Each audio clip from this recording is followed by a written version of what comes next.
The life of faith isn't meant for tourists. It's meant for pilgrims.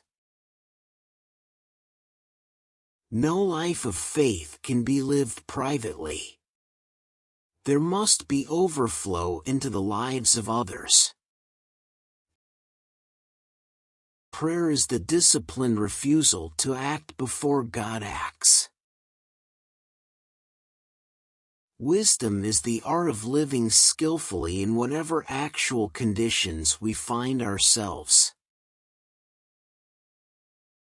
Pity can be nearsighted and condescending.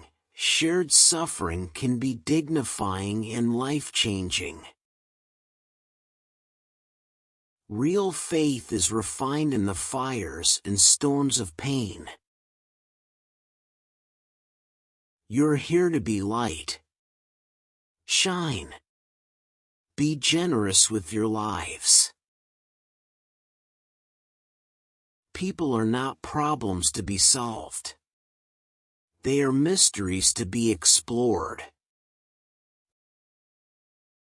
Worship does not satisfy our hunger for God, it whets our appetite.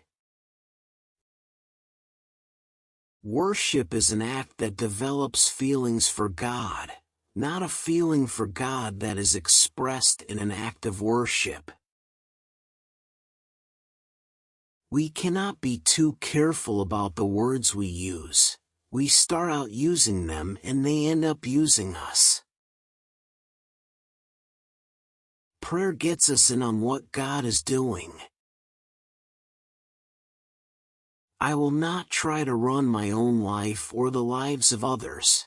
That is God's business.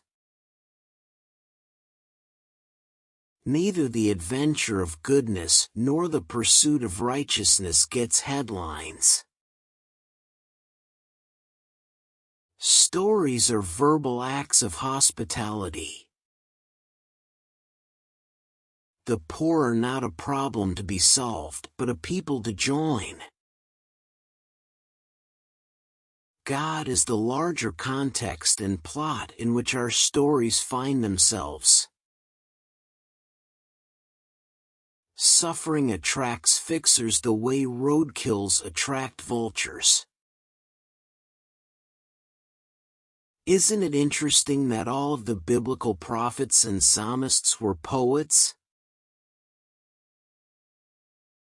The task of the prophet is not to smooth things over but to make things right.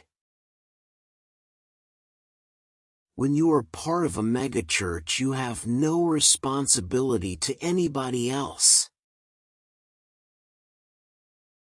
Pastors are highly susceptible to the sin of sloth. I didn't write because I had anything to say, but in order to find out what there was to say.